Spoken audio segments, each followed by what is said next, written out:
we're back on Falk Talk. I'm your host, Gary, and we're sponsored by the Lindsay McDonald Group, Lending Solutions with Security National Mortgage Company. Today we have a special guest. One of Lindsay McDonald's favorite realtor team is Justin Critchfield right here. Thanks for coming, Justin. Thanks, Gary. Appreciate you having me. Nice. You know, Justin, we only met last June. Not this past June, but the June before. Yeah, a year and a half. But we met long enough ago that Falking had just kind of started. I started fast walking to heal my knee back in March of 2015, and I met you in June. And so the first time you had met me, you kind of maybe you did some Facebook stalking a little bit. Yeah. And what did you think about Falking when you first met me? I love the idea, and in fact, you make the joke, and I don't know if you said it on here before, but early on you were tagging me a lot in your Falking walks and stuff like that, and my father-in-law, who's almost 60, he looked up Falking on the internet, and Urban Dictionary had it as Facebook stalking. Right. And so he was like wondering why I keep getting tagged as a Facebook stalker. Totally. Well, you brought this to my attention. So yeah, he's the one that told me, and I told you. But yeah, that's kind of cool to know that it all started back when we first met. Urban Dictionary, though, after you told me about that, I'm like, oh my gosh, I'm 43 years old. I know I've got gray hair, but do I really have to act this old? What's Urban Dictionary? And then I get on Urban Dictionary, and it says just what you had explained there. So I started submitting my definition, and I've submitted it 15 times. They're like, no, sorry, we've got a definition for Falking already, right? But I mean, you would think that maybe, I think you mentioned, if enough people get out there and submit a good definition of Falking that has to do with fast walking, because what we're doing is it's just a verb for people's expression. They're saying, I'm gonna go fast walking. Why not just create a verb to shorten that? It's true. We should put the link at the bottom of the video. Let people go submit, and we'll change the definition of Falking. And that's what we probably need to do. I've actually gotten a lot of information from you over this last year and a half that we've been coming to your sales meetings. Lindsay and I always leave understanding a little bit more on how to advertise ourselves online, social media, Facebook, Instagram.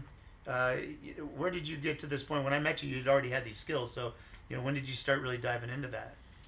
Yeah, my story, I've been a real estate agent since 2005, and I always did between 15 and 18 deals a year, and early on I wasn't married, so it wasn't a big deal for me to make a lot of money, but when the slowdown happened, 2007, we didn't really feel it till 2008. We still did good in 2008 and 2009.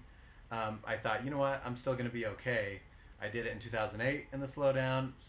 Everything's working okay in 2009, and then the latter half of 2009, everything just stopped, and everything slowed down, and I realized that I've got to figure out something different to do in real estate to be able to achieve the success that I want to achieve. And so that's where website, social media, marketing, all that stuff became my primary focus, because I knew that was the source that I had to come to get to know. So I started studying back in 2009, and one of my claim to fame is that I'm actually one of the first million people on Facebook. So what, is that right? Oh heck yeah, man! Well, yeah. So wait, was that? So yeah, so I joined Facebook. I don't know, maybe even 06 or something. No kidding. And yeah, so I don't know exactly where I am, but somewhere right around 1 million. I remember my college friend telling me about it, because back then you had to have a college ID. An email ID, and that was the only way you could join. Oh, is that right? Facebook. Yeah. Okay.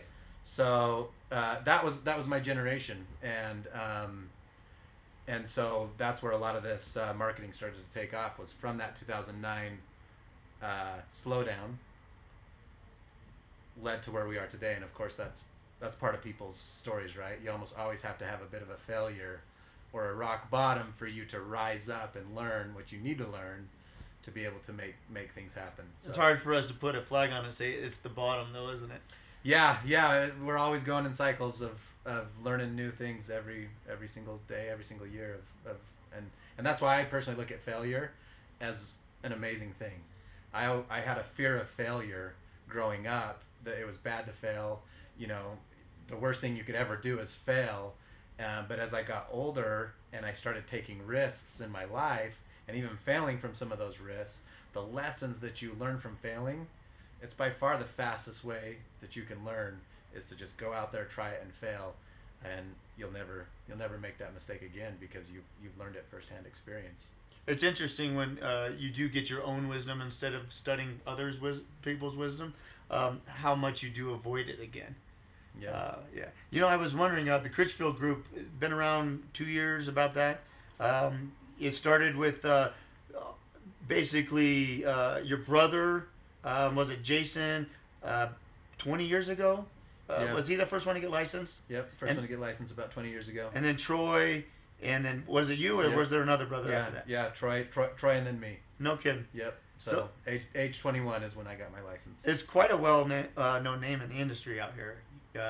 For the last 15 years, the Critchfield name never went away, stuck through the recession. Yeah, and Jason built a big old brokerage and very, very successful. And it's been fun to work together with my brothers. Nice. So what do you think is next for the Critchfield group, or is it just Justin Critchfield in general on a business level? What's your game plan here? The things that really excite me about real estate is what we talked about, what resulted from the 2009 slowdown for me, and that is marketing. I love marketing. Showing homes that's not my favorite thing to do, but marketing is my favorite thing to do. And it's not just, for me, it's not even about like, oh, I want to generate 1,000 leads a month.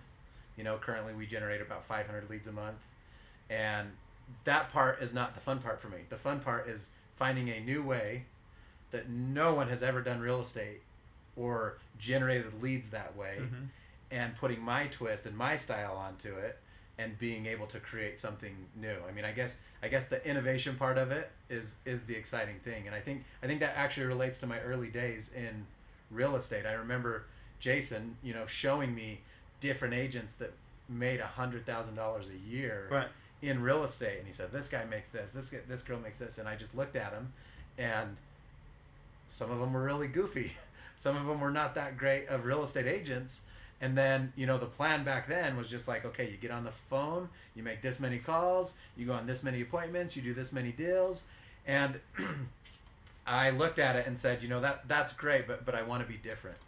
And so everything that we do on the Critchfield group is different. The way we generate leads is different. The way we do our follow-up is different.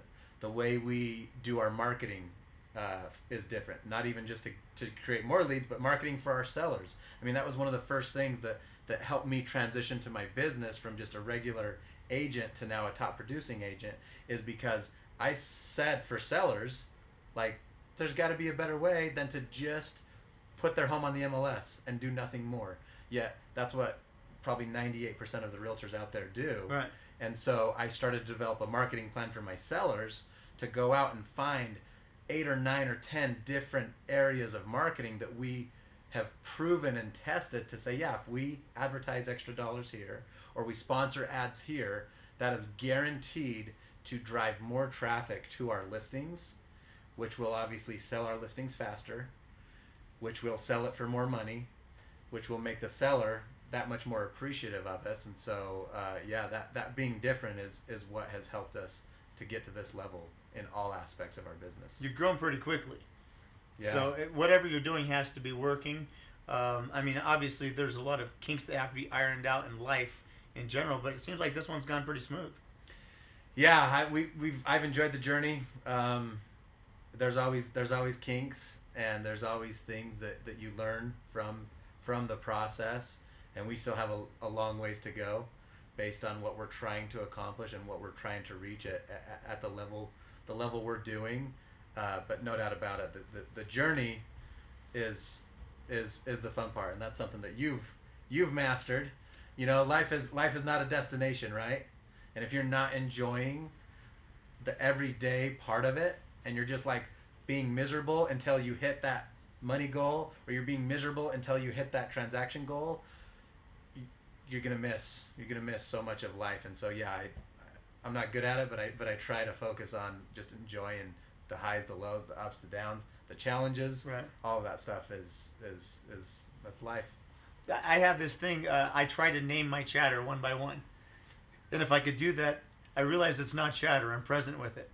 I like it. You know, sometimes we gotta get a little bit of an ingredient that works for us to snap us out of things. Sometimes, if we just get going on the same thought process constantly, which just takes us into that business zone all the time, and we start thinking, man, business is the most important thing. And then when other people come and they try to talk to us, we really do feel like we don't need to talk to them because we're dealing with business. Yeah. How do you deal with that in real estate? And you've got how many, 15 people in your group or something like that? Yeah, we have a lot of people, marketers, transaction coordinators, people, new agents joining the team as we continue to grow. But that's my question for you. What are your tricks to stay present, especially when you have so much going on around you? I mean, if you're truly asking, I just tell you, there's two things. Set your day up completely. You have 24 hours in the day, right? So I think you have 24 goals. If you separate them out, body, mind, and soul is one, sleep, business, and then family, and you give each one of those goals, you attribute it towards those 4 sections, you just master your day completely. And if you stay present with every one of those hours that you have, right, then you've just mastered your hour. And if you can master your hour, you can master your minute. And if you can master your minute, you can master this second, right? So besides business, what are the 4 breakdowns that you specifically try to accomplish, and what do you do to accomplish those during the day?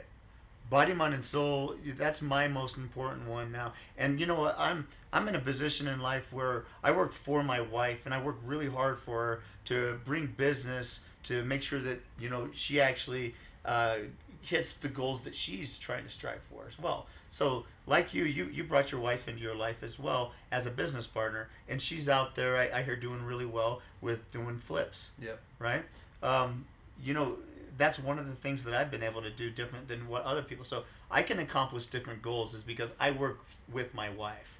So that's one of the family and business all in one type thing. So I'm cheating a little bit. If I seem like I'm a little bit more chilled out than others, it's because my job does revolve around my wife.